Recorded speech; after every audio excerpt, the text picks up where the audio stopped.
the 60th anniversary of the Nigerian Society of Engineers. I am certain that the next decade and those to follow will be the most momentous in the annals of the history of the society. By the time you converge to commemorate the 70th anniversary of the society, the story of renewing Nigeria's aging infrastructure, most of which were built over 4 decades ago, will be recalled with some fondness. I say this because the Buhari administration is currently undertaking a massive infrastructural renewal program, the like of which has not happened here for a few decades.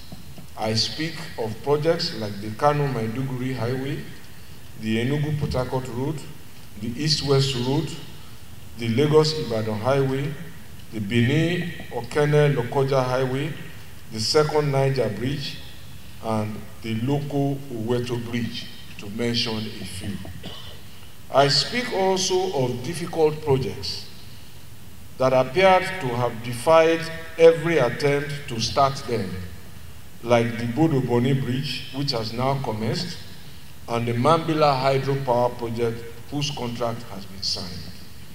These projects and many others, like the rail projects from Lagos to Kano, the Port Harcourt to Maiduguri project, and the air and sea ports at various stages of completion, will form the foundation for building our household of prosperity. These foundations, I dare say, will be so strong that they will ensure that we are able in the near and the long term to deal with adverse economic seasons. They will help to diversify Nigeria's economy away from oil dependence and open new opportunities of prosperity for Nigerians in sectors like tourism, agriculture, transport, logistics, and manufacturing, to mention a few. That season of prosperity is already close by and certainly within our reach. Our run rate of 80 kilometers of road constructed in 2015 has improved to 277 kilometers completed in 2016, 488 kilometers completed in 2017, and 497 kilometers completed in 2018. This inspires us to believe that we are on the right track. Roads like Ilorin to Jeba, Sokoto to Jega-Tambuwa, Unguru to Gashua have been completed, while roads like Apapa to Uwuru-Shoki, Akwanga, Kefi, Lafia to Makodi were flagged off last week and yesterday respectively. So while we are seeing today's results, we are also predictably ordering the future.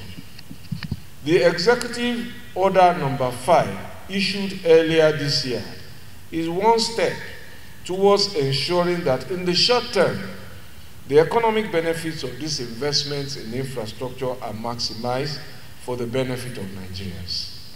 The Implementation Committee of Ministers set up to ensure compliance has already started work. Therefore, while we have taken loans from overseas to execute some of these projects, we did not sign away the rights of Nigerians to benefit from the projects. I am happy to inform you that the Ministry of Power Works and Housing has conducted a snap audit of 77 works construction sites and 50 housing sites to ascertain the number of foreigners employed on those sites and whether they have work permits for the work that they are undertaking.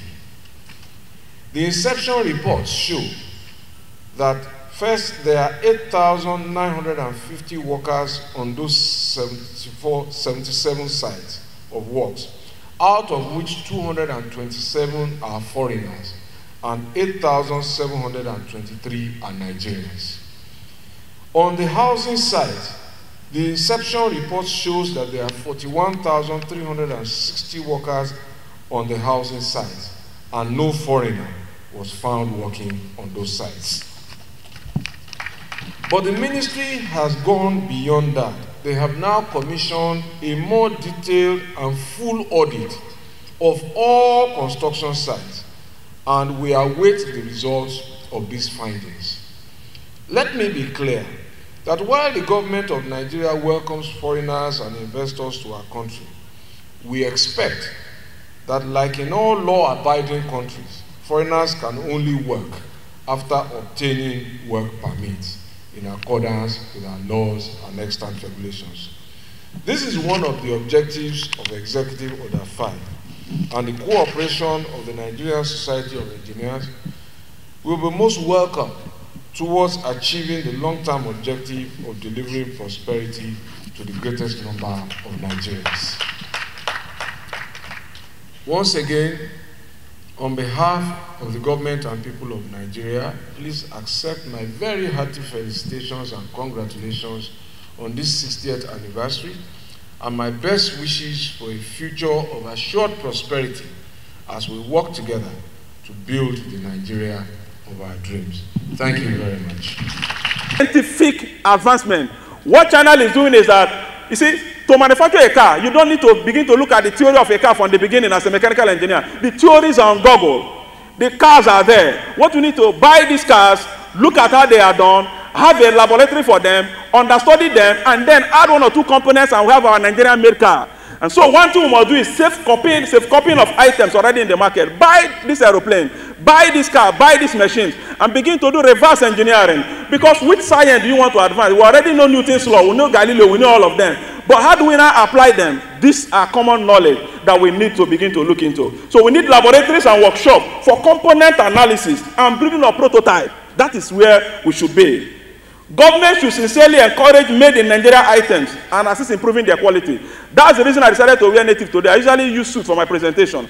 But I look at that in Nigeria, we keep talking about made in Nigeria product, but nobody uses it. The National Assembly is not using made in Nigerian cars. The executives are not using made in Nigerian cars. The state governors are not using made in Nigerian cars. And they keep talking about it. And we are looking at you. Your body language matters a lot. If you're not doing what you ask, you don't even eat the Nigerian rice. I know so many of them who are my friends. And so if you're not eating Nigerian rice and you want me to eat it, then you are a very bad father. You see the problem we have in this country. And that is why it is high time we began to look at this. And I want to see us using these innocent motors. Our governor is coming and he's using innocent car. I will go and buy it. But if he's using Toyota, I will go and buy Belgian Toyota. His might be a new one. Mine will be the Belgian one. And all of us will be using Toyota. That is where we are in this country. And we need to look into all of this.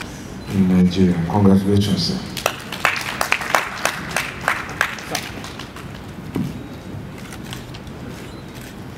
On behalf of the President and the Nigerian Society of Engineers, I present this to you, being for selfless contribution to the growth of the society and the engineering profession in Nigeria.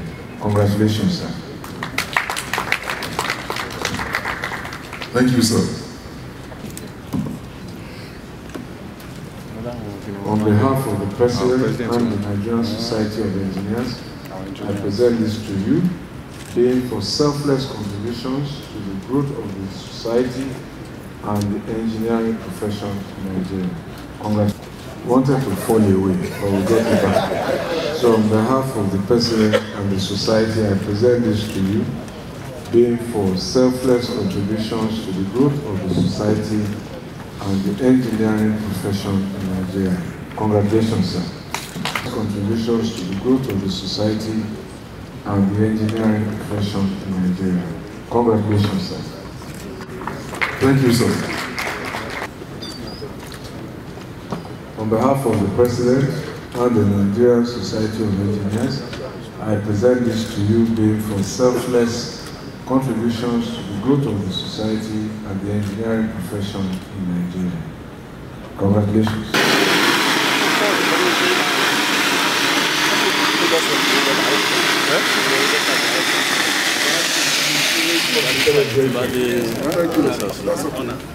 That's okay, I think it was stripped.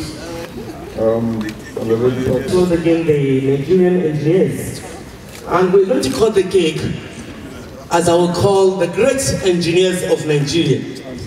And by the time I call the great Nigerian engineers, the cake will be cut. Engineers! Thank you. Thank you very much. So we'll just take it. Thank you. Thank you, sir. No, come on. Get put up for WhatsApp. Please, I need a picture for my WhatsApp. Thank you. Just please. Thank you very much. Please, can we take our seats? Once again, can we put our hands together for the guest lecturer for the 60th anniversary colloquium?